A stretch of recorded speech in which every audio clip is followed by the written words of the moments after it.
Hello and welcome to this Monday edition of the World Report with me, Arjun Samar Mahindran. Let's take a look at what's making headlines around the world. Israeli Prime Minister Benjamin Netanyahu has reached the US. He landed at Maryland's Andrews Air Force Base Sunday ahead of his meeting with US President Donald Trump on Tuesday.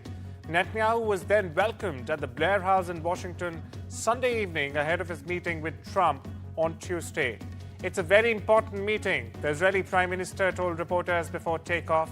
Netanyahu said he would discuss with the president Israel's war against Hamas, the release of all the hostages, and of course, the Iranian terror axis. His first high-level meeting will be on Monday with Special Envoy Steve Witkoff. US President Donald Trump said on Sunday that the European Union is quote-unquote way out of line and suggested he would slap Europe with tariffs after he hit America's biggest trading partners, Canada, Mexico and China, with import taxes. Now, Trump also spoke to reporters at the Joint Base Andrews in Maryland on Sunday. He said the United States has been ripped off by virtually every country in the world. Listen in to what POTUS said. We have over a $300 billion deficit. They don't take our cars. They don't take our farm products. They take almost nothing. And we take everything from them. Millions of cars, tremendous amounts of food and farm products. So the UK is way out of line, and we'll see the UK, but European Union is really out of line. UK is out of line, but I'm sure that one, I think that one can be worked out. But the European Union it's an atrocity, what they've done. According to Canadian officials, Ottawa will file a World Trade Organization claim against US President Donald Trump's tariffs and also seek redress under a regional free trade deal. Ottawa also unveiled on Sunday a list of 1,256 American goods it plans to target in a first round of counter tariffs worth 30 billion Canadian dollars, or roughly $20.6 billion US dollars, starting Tuesday.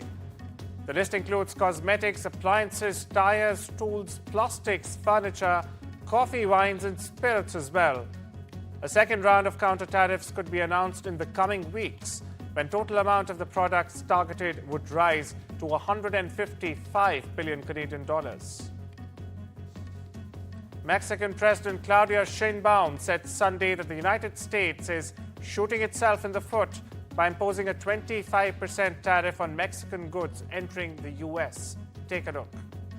Entonces, como dicen, pues están dando un balazo en el pie, porque le suben 25%, pero allá va a haber mucha afectación. Aquí también, sobre todo, si esto se mantiene, pues las empresas que están aquí pueden llegar a valorar si se quedan aquí o se van a otro lado por el 25%. U.S. Vice President J.D. Vance said on Sunday that Denmark is not being a good ally when it comes to Greenland and its importance to America's national security. The comments come as the Trump administration doubles down in its new America First approach to diplomacy around the globe.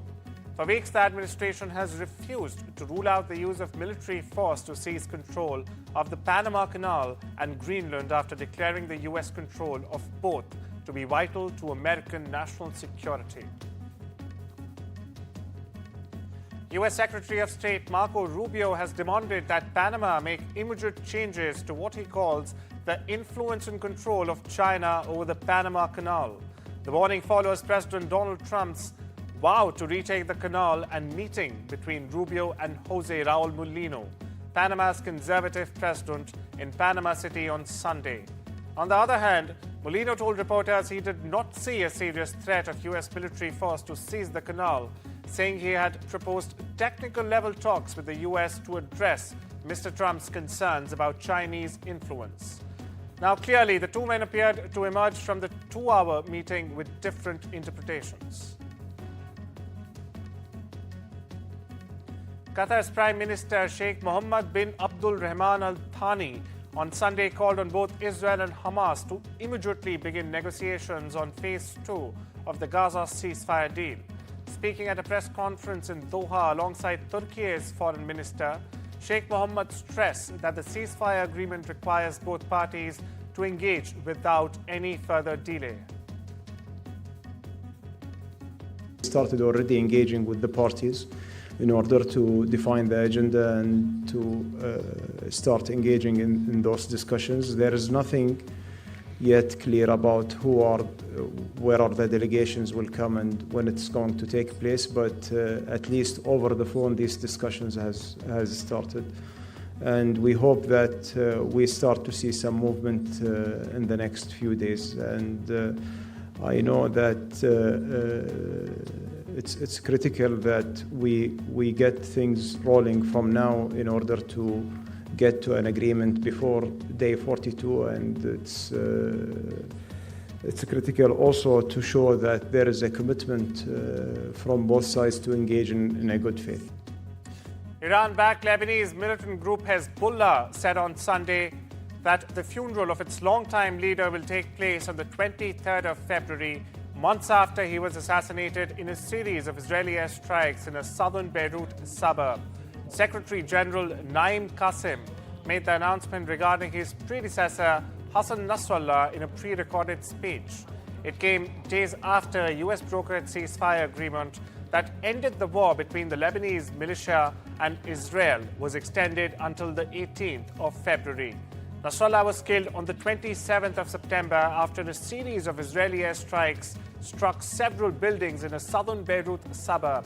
A top security aide said Nasrallah was inside the militant group's war operations room when the strikes, in fact, actually took place.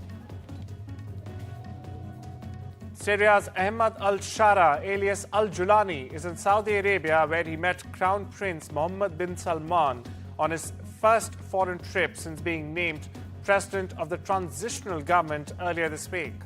After the meeting, al-Shara said that the meeting with MBS had shown that Saudi had a genuine desire to in fact support Syria in building its future. The Syrian president also added that his meetings in Riyadh had included plans for cooperation in the fields of energy, technology, education and healthcare. The commander of a main US-backed force in Syria has said on Sunday that the recent ouster of the Assad family from power should be followed by building a secular, civil and decentralized state that treats all its citizens equally, no matter their religion or ethnicity.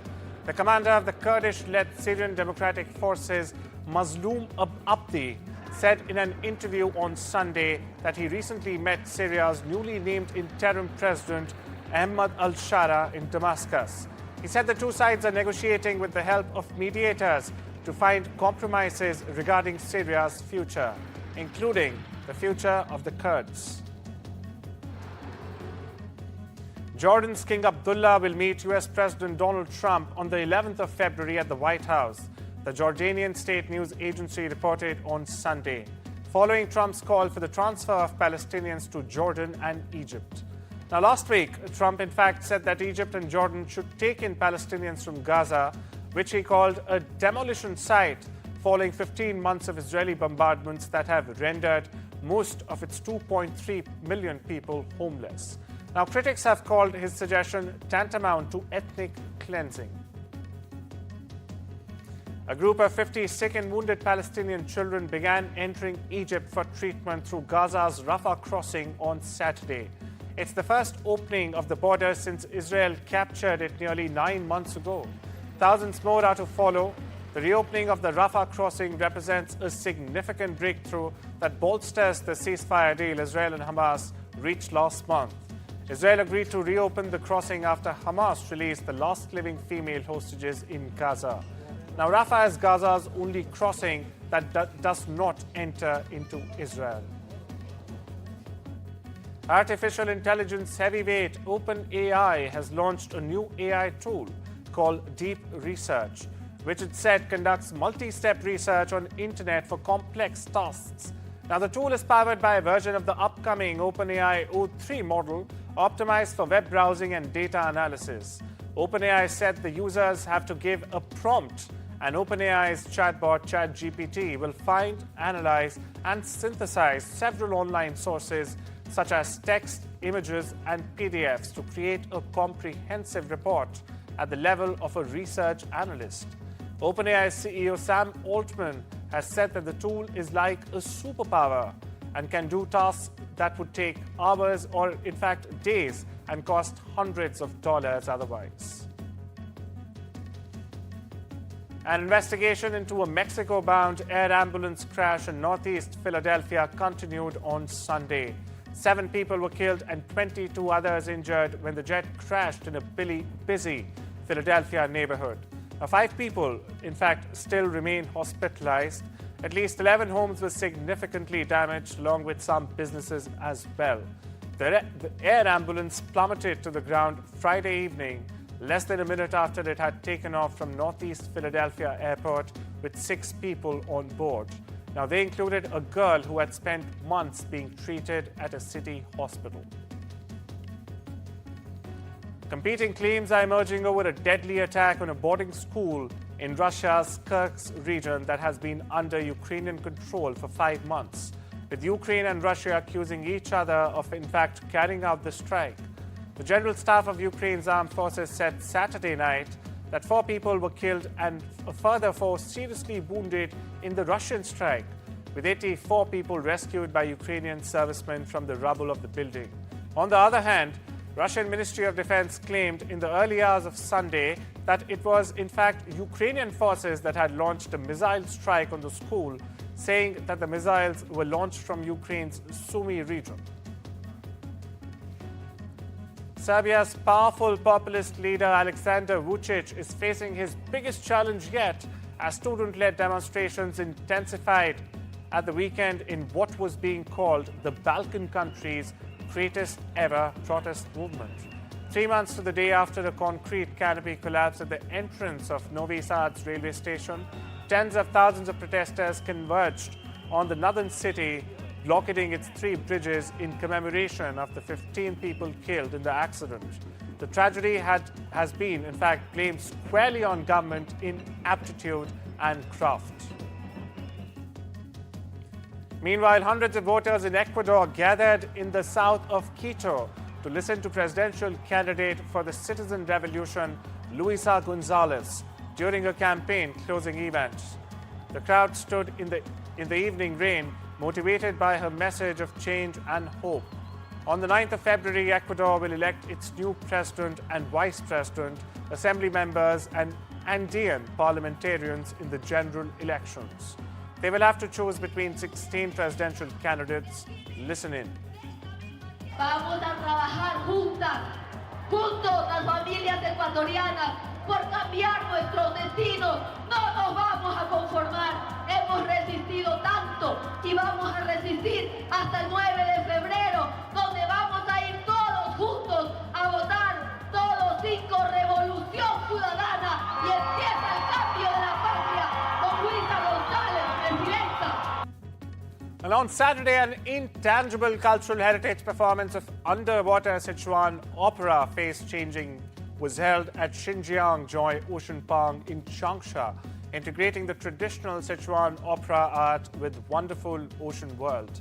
The performer, dressed in a gorgeous costume, danced nimbly in the water while colorful fish swam among him, sending unique Spring Festival blessings to the tourists.